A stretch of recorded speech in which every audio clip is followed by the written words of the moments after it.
그리스도인이라고 하면 단순히 예수를 믿는 사람이 아니라 예수 그리스도와의 인격적인 만남을 통하여 새롭게 변화된 사람을 가리켜서 그리스도인, 예수께 속한 사람이라고 말합니다. 이러한 변화를 신학적인 용어로 회심이라고 말합니다. 회심하였다는 것은 삶의 중심이 이동되었다는 것을 말합니다. 나 중심의 삶에서 예수 그리스도의 중심의 삶으로 바뀌어졌다는 것을 말합니다. 단순히 구원받았다는 것으로 그치는 것이 아니라 우리의 삶의 전체가 새로워졌다는 것이 회심했다는 겁니다. 영어의 표현을 위하면 컨버전입니다. 이것은 구원과는 별개입니다. 구원은 하나님이 일하시는 겁니다. 하나님이 우리에게 선물로 주신 겁니다. 은혜로 값없이 주시는 것이 구원입니다. 우리가 예수님께서 우리의 죄를 대신하여 십자가에 달려 죽으셨던 것, 우리의 죄를 위하여 대신 죽으심으로 우리의 죄를 사하여 주시고 우리가 구원받았다는 사실을 믿게 될 때에 거기에 구원의 역사가 일어납니다.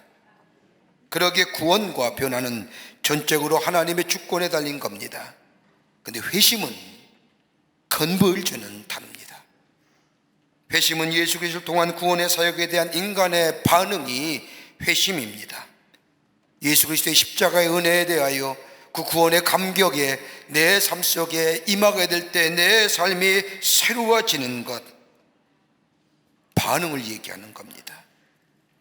회심한다는 것은 단순히 죄책감이나 속박과 소외로서 벗어나는 것으로만 그치는 것이 아니라 죄로 인하여 죽어야 할 상황에서 벗어나 예수 그리스도의 십자가의 은혜와 부활의 신앙으로 새롭게 변화되어 가는 삶을 가리켜서 회심했다고 말하는 겁니다.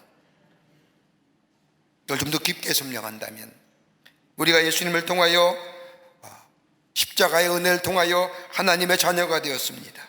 이걸 입양되었다고 얘기합니다. 어답션 됐습니다. 여기에 뭐가 임하면 칭의가 임합니다. 의롭다 여기십니다. 예수 그리스도의 십자가의 보혈로 의로우신 예수 그리스도의 십자가의 은혜가 나를 덧입혀 주심으로 우리를 의롭다 하십니다. 이 믿음은 그리스도인으로서의 믿음의 굳건한 토대를 가져다 줍니다. 그런데 문제는 내가 의롭게 되어도 십자가의 은혜로 내 죄가 사해져 하나님의 자녀가 되고 하나님의 백성이 되었다 할지라도 내 마음에 남아있는 이 죄의 문제, 죄책감의 문제, 소외의 문제들 간혹 가다가 다시 돌아갈 때가 있습니다. 여러분, 우리가 다 구원받았다고 해서 다 하나님의 자녀라고 해서 내 안에 있는 죄된 심성, 죄된 속성, 죄책감의 모습이 완전히 자유로운 존재는 아니지 않습니까? 불쑥불쑥 올라오지 않습니까? 이 문제를 해결해야 되는데 어떻게 해결해야 됩니까? 나는 의롭다함을 얻었습니다. 그렇다고 한다면 예수 그리스도의 은혜가 내 안에 임했습니다. 이 은혜가 내가 장성한 분량의 믿음으로 자라기 위해서는 다름이 아니라 하나님의 말씀이 내 안에 계시고 말씀이 나를 가르치고 말씀이 나의 삶을 인도해야 될 때에, 그리고 내가 주님을 늘 닮아가려며 하며 성령 안에 거하는 삶이 될 때 내 안에 성화의 삶을 살아가게 됩니다. 칭의함을 얻었다고 한다면 내 삶이 이제는 성화의 삶으로 살아야만이 온전한 그리스도인의 삶이 될 수가 있습니다. 성화된다는 것은 다름이 아니라 그리스도 안에서의 우리의 믿음이 성숙되어져 가고 온전해져 가고 완전해져 간다는 말입니다. 이렇게 본다고 한다면 구원이 받아 변화되어 예수 그리스도 안에서 성숙되어져 가는 삶이 회심이라 할 수 있을 겁니다. 유명한 종교개혁자인 마틴 루터는 우리 그리스도 안에 있어서 그리스도인에게 있어서 중요한 것이 회심인데, 성화의 과정인데 적어도 이 회심에는 세 가지의 회심이 있어야 된다고 얘기합니다. 하나가 뭐냐면 지성적 회개입니다. 지성적 회심입니다. 중생하면서 거듭나면서 생각이 바뀌어진 것을 말합니다. 이성적이고 자기중심적인 가치관의 사람이 그리스도의 중심적인 삶으로 하나님 나라의 가치관으로 새롭게 바뀌는 것을 말합니다. 이것이 중생했다는 겁니다. 부정적인 가치관에서 긍정의 가치관으로 바라봅니다.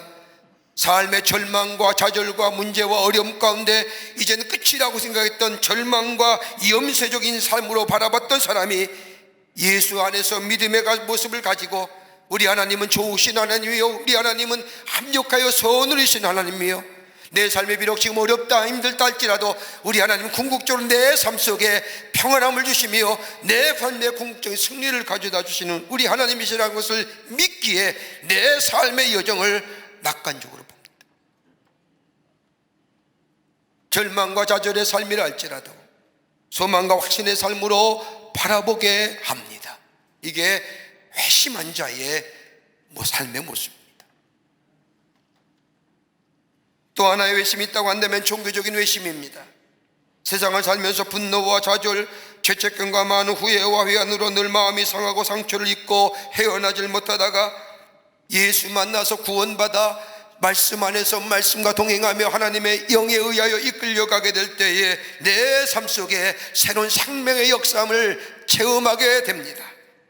원망하던 사람이 감사의 삶으로 바뀌어지고, 용서하지 못하던 사람이 주님이 우리에게 말씀하신 것처럼 7번씩 7번씩 연습하고 하는 것처럼 용서의 사랑으로 변하게 되고, 예수 그리스도의 십자가의 은혜가 내 죄를 사하시고 용서했던 그 놀라운 은혜가 다른 사람에게 용서의 손길을 베푸실 뿐만 아니라 가슴을 쥐어차던 분노의 사람이 평안의 사람이 되고, 한숨 쉬고 절망함이 이젠 다 끝났다고 했던 사람이 소망 가운데 다시 한번 살아나게 되며, 만사의 부정적인 사람이 긍정의 사람이 되는 것, 이게 바로 가슴의 회심입니다. 이 회심이 바로 중생하는 자의 모습입니다. 또 안에 회심이 있다고 한다면 도덕적인 회심입니다. 루터에 의하면 물질의 회심, 돈주머니가 회심되어야 된다고 얘기하는데, 이건 다름이 아니라 내 삶 속에 정당하고 신실한 삶의 모습이 있어야 된다는 겁니다. 물질을 벌어도, 돈을 벌어도 정당한 방법으로 벌어야 된다는 겁니다. 정당하지 못한 방법으로 버는 돈은 결코 내 돈이 아닙니다. 돈을 벌었다고 말할 수 없는 겁니다. 부당한 이익을 바라지 않는 사람으로 바뀌는 겁니다. 아무리 세상의 풍조와 가치가 그렇다 할지라도 세상의 풍조와 가치를 따라가는 것이 아니라 하나님 나라의 방법과 하나님 나라의 가치관으로 정당하게 내 땀 흘린 만큼 노력의 열매를 가지며, 아무리 목적이 선하다 할지라도 수단과 방법도 선해져 가는 삶, 그뿐 아니라 돈을 버는 것도 중요하지만 돈을 어떻게 사용하느냐, 어떻게 어느 것에 사용했느냐, 신앙적 관점에서 지출하며 사는 인생, 이 도덕적인 회심, 이게 변화된 삶의 모습입니다. 예수 믿는다고 하는 믿음의 모습입니다. 오늘 본문의 말씀은 바울이 믿음의 아들 디모데에게 경건의 비밀과 더불어 경건의 능력에 관하여 신앙적인 권면을 합니다.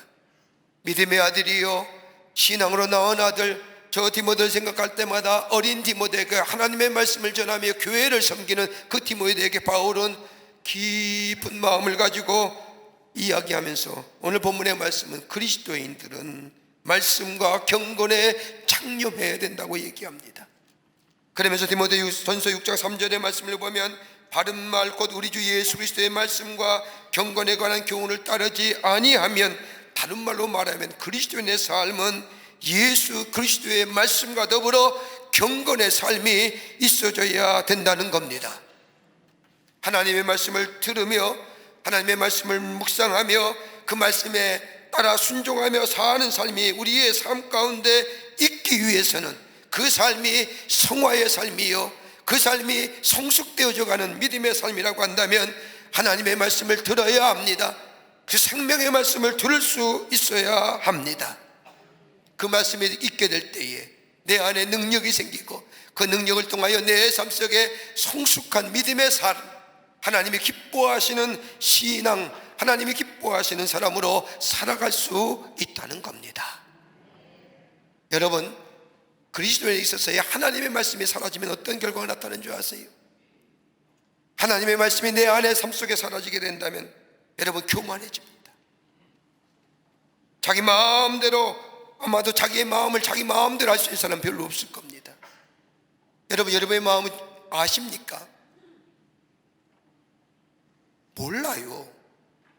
그래서 유행가 가사도 나오지 않습니까? 내 마음 나도 모른다고요.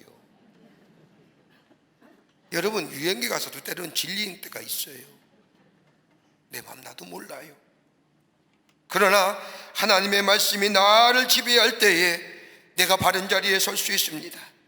여러분, 말씀이 내게 임하게 될 때에 겸손한 자 됩니다. 그러나 말씀이 내 안에 떠나게 되면 교만해집니다. 언제나 자기 중심으로 생각합니다. 그러나 거듭난 사람, 예수 그리스도의 십자가의 은혜가 있는 사람, 예수님이 나를 위하여 십자가에 달려 돌아가시고 그 내 죄를 사하여 주셨고, 나는 그러기에 은혜 받은 자요, 죄 사함 받은 자요, 용서 받은 자요, 그 십자가의 그 은혜가 넘쳐난 사람은 내 삶 속에 겸손함이 있고 낮아짐이 있습니다. 유명한 칼발트의 신학자는 십자가는 더블 이미지라고 얘기하죠. 하나는 내가 얼마나 큰 죄인인가를 저 십자가를 볼 때마다 발견하게 되고, 또 하나는 내가 얼마나 소중한 사람인가, 하나님이 나를 얼마나 사랑하시기에 당신의 하나밖에 없는 아들 예수님을 이 땅에 보내주셔서 나를 위하여 저 십자가에 죽게 하시노, 나라는 존재를 새롭게 하시는, 내가 얼마나 소중한 존재인가. 그 은혜를 깨닫게 되면 낮아집니다. 겸손해집니다. 또 하나, 하나님의 말씀이 내 안에 사라지면 수용성이 없어집니다. 말씀이 내 안에 없으면 교만한 자가 되고, 교만한 자는 여러분 다른 사람의 이야기 듣지 않지 않습니까? 다른 것을 받아들여져 하지 않습니다. 지적인 향상도요, 다른 지식을 받아들일 수 있어야 지적인 향상을 가져오는 겁니다. 학문의 폭이 넓고 학문의 폭이 깊이기 위해서는 다른 학문도 받아들일 수 있어야 됩니다. 수용할 수 있어야 됩니다. 그런데 교만한 자는 자기 주장만 강합니다. 그러기에 다른 사람 것을 받아들이지 못합니다. 자기 주장이 강하기에 종종 분쟁의 요인이 됩니다.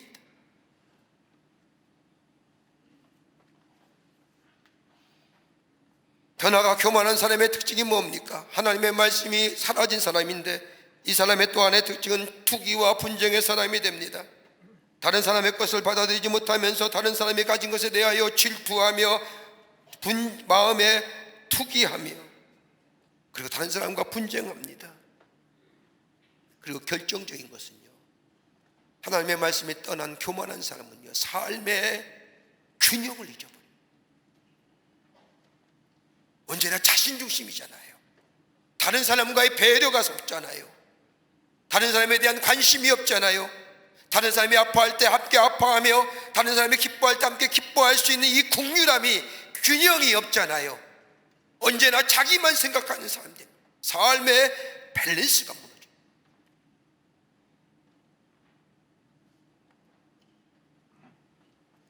그러기에 아무리 구원받은 사람이라 할지라도 그 삶 속에 하나님의 말씀이 사라지면 교만해집니다. 수용성이 사라지기에 많이 가지고 배운 것 같지만 무식합니다. 투기와 분쟁의 사람이 될 뿐만 아니라 균형 잃은 삶을 살아가게 됩니다. 그러나 구원받아서 우리의 삶 속에 하나님의 말씀이 내 안에 있고 그 말씀이 내게 들려오며 그 말씀 따라 살아가는 삶이 될 때에 우리 안에 경건의 모습과 더불어 경건의 능력이 내 삶 속에 나타나게 됩니다. 그 경건의 능력이 무엇일까요? 바울은 디모데에게 하나님의 말씀과 더불어 경건에 참여하라고 얘기하며, 경건의 모양만 있는 것이 아니라 능력이 나타나야 된다고 얘기하며, 구체적으로 그 능력이 어떻게 나타나느냐라고 말씀하고 있습니다. 어떤 모습이 경건의 능력으로 하나님의 말씀이 순종하며 그 말씀 따라가는 삶 속에 나타나는 모습일까요? 몇 가지 함께 말씀을 나누며 은혜 받기를 원합니다. 첫째는 자족하는 마음이 있다는 겁니다. 하나님의 말씀이 내 안에 계시고 그 말씀이 내 속에 들려올 때에 내 마음속에 자족하는 마음, 다른 말로 말하면 풍요의 의식이 있습니다. 오늘 디모데전서 6장 6절의 말씀을 보면 자족하는 마음이 있으면 건거는 큰 이익이 되느니라고 말씀하실 뿐만 아니라 8절에 와서 바울은 우리가 먹을 것과 입을 것이 있은즉 족한 줄로 알 것이니라. 하나님의 말씀이 내게 있으며 그 말씀이 내 안에 있어 내 삶의 성화의 과정을 이루며 내 안에 경건의 모습과 더불어 경건의 능력이 나타나는 그 첫 번째 모습이 내 안에 풍요의 의식과 더불어 자족하는 마음이 있다는 겁니다. 이만하면 충분하다는 마음. 여러분, 사람들은 100%만 것을 가져야만이 행복하다고 생각하는 사람이 있지만은, 그러나 1%만 가져도 행복한 사람들이 많이 있습니다. 아무것도 없어도 건강만 있으면 행복한 사람이 있다고 하는 사람도 있습니다. 문제는 과잉입니다. 어제에 뉴욕타임즈에서 돈과 인간의 함수관계를 대해서 연구 결과를 발표한 적이 있습니다. 갈융연구소의 존 레비라고 하는 연구원이 논문을 썼는데, 거기서 처음으로 쓴 연구가 뭐냐? 아플루인자, 풍요증. 그러면서 그 풍요로움을 가져다 주는 병폐를 몇 가지로 얘기합니다. 풍요가 가져다 주는 병. 여러분, 풍요증에 걸린 사람들에게 몇 가지의 증상이 나타납니다. 하나는 뭐냐? 의욕이 약해지고 무언가에 대하여 헌신이 없다는 겁니다. 여러분, 물질이 많으면 의욕이 생길 것 같지만 그렇지 않다는 겁니다. 물질이 많으면, 죄송하지만 보편적으로 다 그런 건 아니지만, 게을러집니다. 의지가 사라집니다. 의욕이 사라집니다. 삶의 목표가 불확실합니다. 이런 목표가 분명해야 삶의 의욕이 있고 에너지가 넘치며 그 목표를 이루기 위해서 노력하며 애쓰지 않습니다. 또 하나, 의심이 많아진다는 겁니다. 풍요의 병에 걸린 사람들이 갖는 또 하나의 특징이라면, 물질이 많으면 사람에 대한 신뢰가 사라진다는 겁니다. 믿지 못해요. 또 하나 때문에 삶의 지루함을 느낀다는 겁니다. 삶이 보링한 거예요. 그래서 뭐에 관심 있어요? 쾌락이요. 또 하나 때문에 역설적으로 열등의식을 느낍니다. 돈을 버느라고 돈이라면 모든 것을 다 해결해 줄 수 있다고 생각했기에 돈 벌기에 급급했지, 인격적인이나 사람과의 관계성이나 내 도덕적인 가치나 윤리의 것들이 희박해집니다.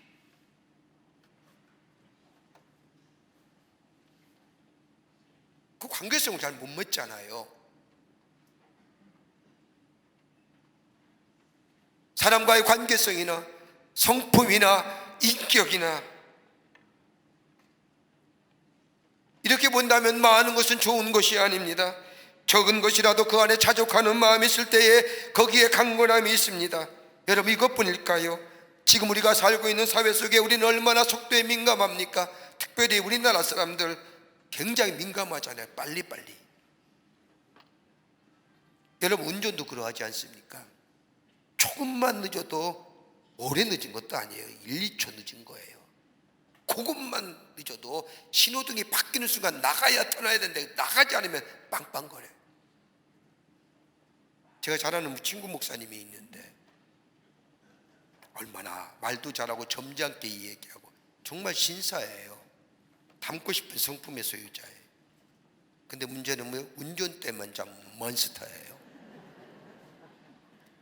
버럭버럭 소리 질러요. 왜 트럭 하려면 차를 갖고 나와서 왜 안 가는 거야? 그래, 야, 너 목사 아니냐? 그러면 꼭이에요.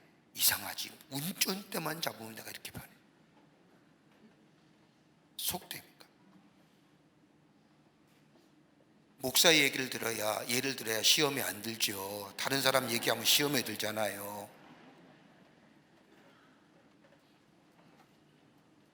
소비에 과잉해서 얼마나 많은 것들이 소비하고 삽니까? 제가 월드비전에서 일하고 있으면서 월드비전에서 뭐예요? 일부를 아프리카 아이들에게 보내자. 일불이에요. 1,000원이에요. 그러면 한 아이가 하루 먹고 사. 얼마나 많은 것들을 우리가 버려지는지요. 소비에 과잉되어 있습니다. 소비해서는 안 되는데 과잉의 소비가 우리를 스스로 해치고 있습니다. 이 과잉의 소비, 과잉의 마음, 더 많이 갖고 싶은 마음, 풍성함에도 불구하고 더 많이 인간의 영으로 가득 찬 우리의 마음이 우리의 영적인 능력과 강건함의 역사를 해친다는 거예요. 그러게 시편 16편 5절과 6절의 말씀을 보면 시편 기자는 자신의 삶을 돌아보면서 고백하기를 여호와는 나의 산업과 나의 잔의 소득이시니 나의 분깃을 지키시나이다. 내가 줄로 재어준 이 구역은 아름다운 곳에 있으며 나의 기업이 실로 아름답도다라고 고백합니다. 하나님이 내게 주신 분깃이 있다는 겁니다. 그 분깃을 하나님이 내게 지켜주신다는 겁니다. 누구에게나 다 하나님이 주신 분복이 있습니다. 다 가질 수도 없고 다 받을 수도 없는 겁니다. 다 가졌다고 해서 쓸 것도 못 됩니다. 분복이 있는데 여기 줄로 재어진 구역이 있다는 겁니다. 한계가 있다는 겁니다. 그 안에 내가 산다는 겁니다. 우리의 영역을 채워주셨다는 겁니다. 여러분, 소유에도 한계가 있지 않습니까? 건강에도 한계가 있지 않습니까? 젊으세요? 옛날에 젊었잖아요. 지금은 아니잖아요. 우리의 시간도 한계가 있습니다. 우리는 알지 못하지만 우리의 시간의 한계가 점점점 짧아져 가는 겁니다. 지혜의 한계도 있으며 능력과 기억과 지혜와 재주의 한계 다 가지고 있습니다. 이것을 간파했던 시편 기자는 주께서 나의 분깃을 지키시나이다. 주님이 나의 한계를 정해주시고 그 안에서 편안하게 하셨다는 겁니다. 그래서 만족합니다. 그래서 자족한다는 겁니다. 내게 준 건강으로 인하여 감사하며 내게 준 자녀들을 인하여 감사하며 그것이 적든지 많든지 간에 내게 준 기업으로 감사하며 아름답게 생각하는 삶, 한계 안에서 그것으로 인하여 감사하며 아름답게 여기며 찬양하며 기뻐하는 인생, 이것을 잊게 될 때에 우리의 삶 속에 경건의 능력이 그뿐 아니라 하나님의 말씀에 들려오는 그 말씀 따라 사는 삶 속에 나타나는 경건의 능력의 모습이라는 겁니다. 여기에 강건함의 역사를 이루는 겁니다. 잠언서 30장 7절과 9절의 말씀을 보면 개인적으로도 제가 좋아하는 말씀 가운데 하나입니다. 잠언 기자가 이렇게 얘기하지 않습니까? 내가 두 가지의 일을 주께 구하였사오니 내가 죽기 전에 내게 거절하지 마옵소서.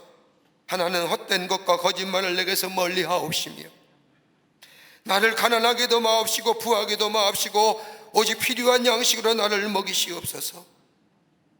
혹 내가 배불러서 하나님은 모른다 여호와가 누구냐 할까 하오며 혹 내가 가난하여 도둑질하고 내 하나님의 이름을 욕되게 할까 두려워함이니이다.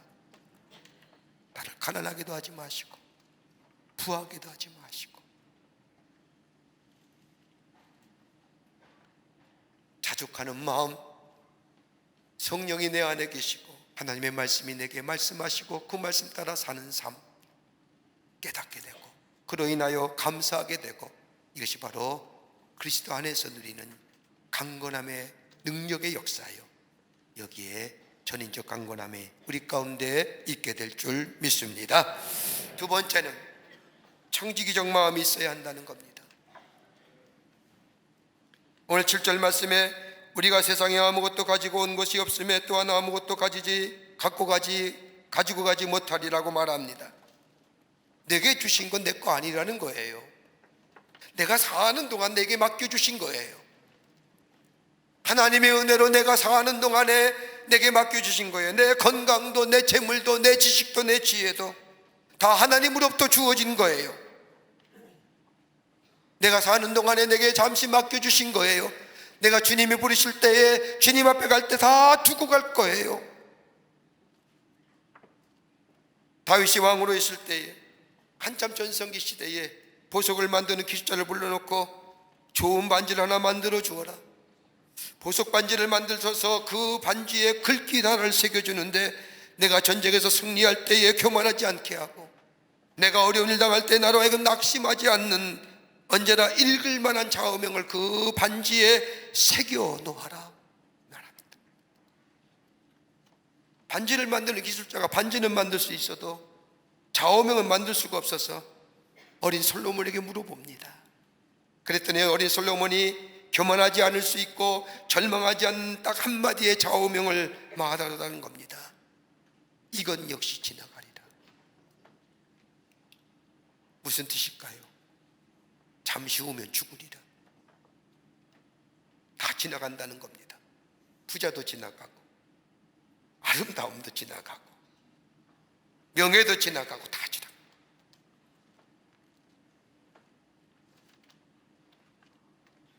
여러분, 내 손에 있는 돈 그냥 있는 것이 아닙니다.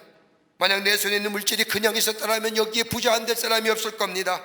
우리의 건강도 마찬가지지 않습니까? 우리의 육체의 건강이 청년의 때와 똑같이 남아있다면 이것처럼 좋은 일이 어디 있을까요? 그렇지 않습니다. 약해지셨잖아요. 조금만 걸어도 다리가 후들후들 떨리잖아요. 올라가도 다리가 아프잖아요. 예전에는 안 그랬는데 내가 왜 이럴까? 왜 이렇긴 왜 이래요? 창조의 질서예요. 어느 우스운 이야기가 하나 있습니다. 어느 부자가, 돈 많은 부자가 돈을 두고 죽기가 너무 아까워서 간 속에라도 넣고 가고 싶은데 죽은 다음에 자신이 가지고 있는 돈을 자기의 관 속에 넣어달라고 부탁해야 할 사람이 곰곰이 생각해 보니까 별로 없어요. 그래서 평소에 가까웠던 세 사람을 불러서 부탁합니다. 하나는 랍비요, 하나는 의사요, 하나는 변호사입니다. 세 사람에게 100만 불 시키면서 내가 죽을 때 내 관 속에 아무도 모르게 넣어줘. 우리 세 사람만 알고 죽은 나만 알자 약속을 합니다. 죽었어요. 세 사람이 부자의 장례식이 끝난 뒤에 함께 차를 타고 돌아오면서 서로가 이야기합니다. 여보게 돈 넣었는가? 서로 묻자 세 사람이 이구동성으로 넣었다고 얘기합니다. 그러면서 랍비가 얘기합니다. 넣었지. 그래도 11조는 떼어야 하지 않나 싶어 11조 떼고 냈네. 그래서 옆에 있던 의사가 받아서 얘기합니다. 그 사람이 살아있을 때 내 병원에 입원했는데 내가 그때 50%를 디스카운트 해줬네. 그건 받아야 되기 때문에 그거 띄고 나머지 50%는 넣어주었네. 그랬더니 옆에 있던 변호사가 깜짝 놀라 말합니다. 무슨 소리야? 어떤 약속인데 그걸 어기냐? 난 다 넣었네. 그저 랍비와 의사가 깜짝 놀라며 얘기합니다. 정말? 정말로 넣었어? 그랬더니 이 변호사가 얘기합니다. 체크로 넣었다네. 잘 못 알아듣는 것 같습니다. 못 가지고 가는 거예요. 가지고 가고 싶어도 가지고 갈 수 없을 뿐만 아니라 이 세상의 것은 저 하나님의 나라에 필요 없어요. 전혀 필요 없어요.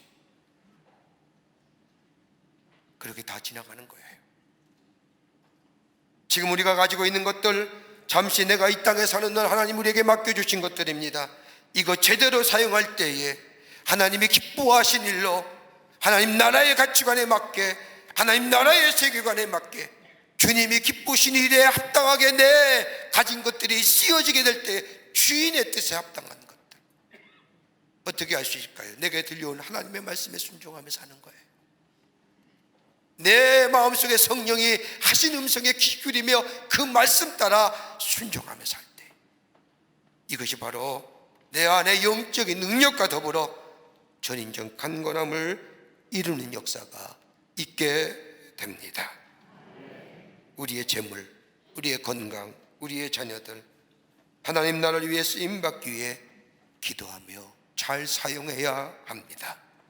이것이 바로 예수 믿는 사람이요 경건의 능력이 나타나게 됩니다.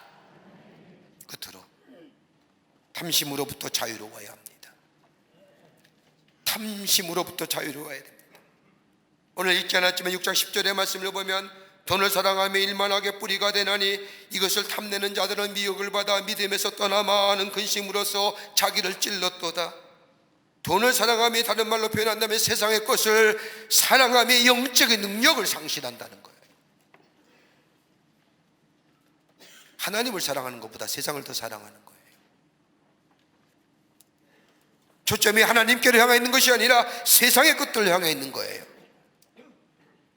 나는 예수 믿는다고 하지만 경건의 모습은 있지만 하나님을 사랑하기보다는 저 세상의 사랑을 사랑하기에 뭐가 경건의 능력이 없는 거예요. 세상에 쉬 넘어져요. 쉬 쓰러져요. 내 안에 닥치는 장애물과 절망과 좌절에 쉬 넘어져요. 우리 하나님이 나와 동행하시고 나를 인도하시고 나를 먹이시는 분임에도 불구하고. 여러분, 이스라엘 백성의 광야의 생활을 보세요. 40년의 여정, 하나님이 먹이실 거예요. 여러분, 저 고센 땅 람세스에서 이스라엘 백성이 출발하잖아요. 그리고 바로 뭐예요? 홍해를 건너요. 그리고 홍해를 건너면 하나님을 찬양해요. 그 다음에 뭐예요? 마라의 쓴물에서 단물을 바뀌세요. 그리고 엘림으로 인도하세요. 그리고 신광야에까지 하나님의 구름 기둥과 불 기둥으로 만나와 매출하기로 저들의 목마를 때에 반석을 내서 물을 새게 하며 다 순간순간 하나님이 다 인도하신 거예요. 하나님의 보호하심이, 하나님의 인도하심이, 하나님 먹이심의 역사가 그 안에 있는데 저들은 뭐예요? 저 시내산 밑에 신광야에 지나서 뭐예요? 야, 애굽에는 부추도 있고 마늘도 있고 배도 있고 사과도 있고. 아니, 용서하십시오. 사막에 광야에 부추가 왜 필요해요? 부추 먹어서 뭐 하려고요? 파마늘 먹어서 뭐 하시려고? 이죠. 세상의 가치를 따라 하나님 먹이시고 입히시고 보호하시고 동행하신다는 사실. 그러니까 왜 세상의 가치관과 세상의 잣대로 모든 것을 제거하는 거예요.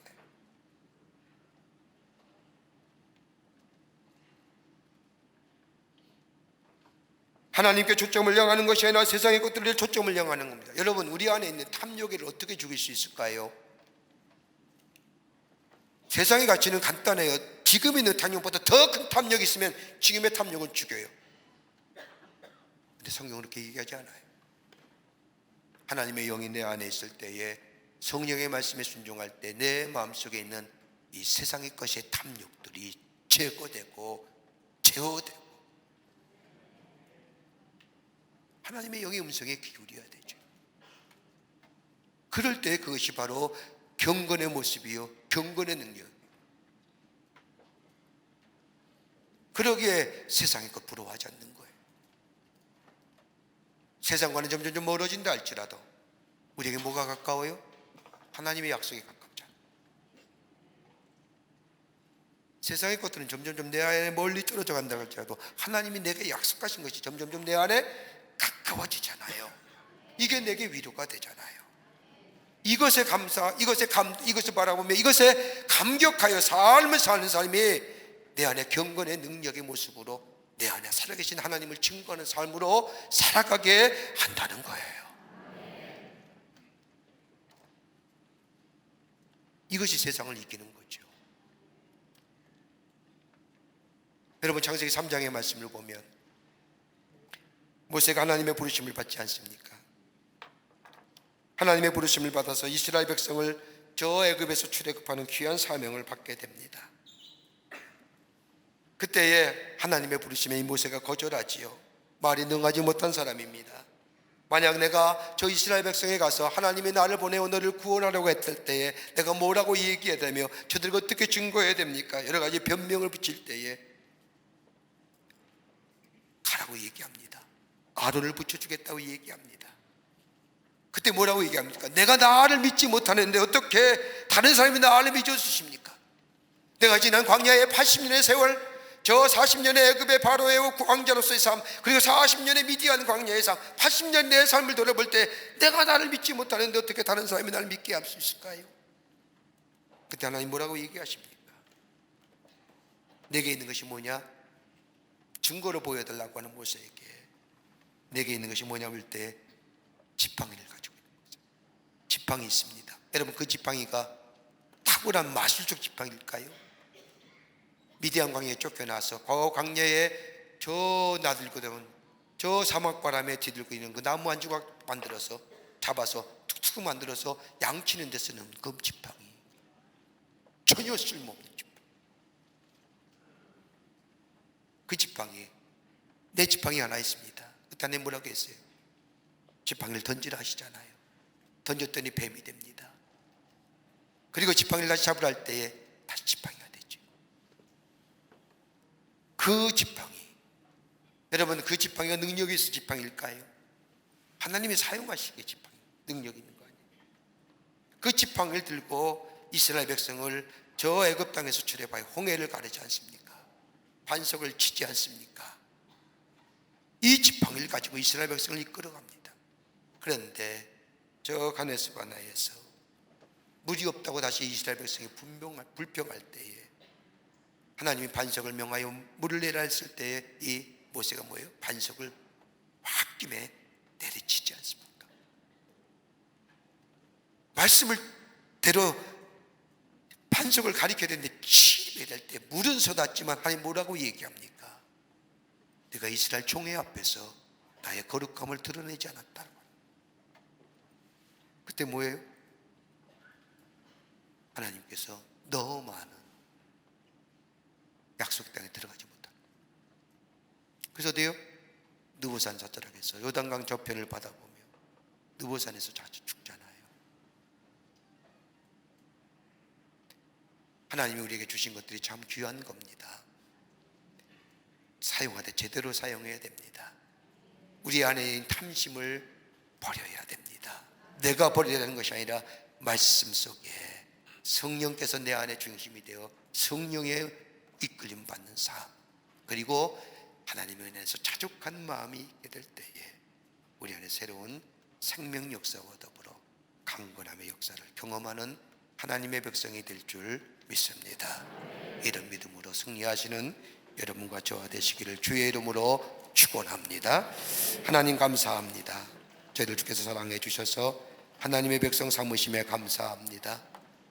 우리 안에 예수 그리스도의 말씀이 들려오게 하시고 그 말씀 따라 살아가는 자 되게 하시고 성령이 내 안에 주장하시어 임재하시어 주장하시고 이끌으신 삶대하 경건의 능력의 삶을 드러나게 하시고 자족하는 마음과 감사하는 마음과 아버지 하나님이여 내게 주신 분깃을 기쁘게 여기며 또 그 안에서 감사할 수 있는 저희들의 마음 되게 하여 주셔서 경건의 모습과 더불어 능력이 나타나는 하나님의 사람으로 살아가게 도와 주시옵소서.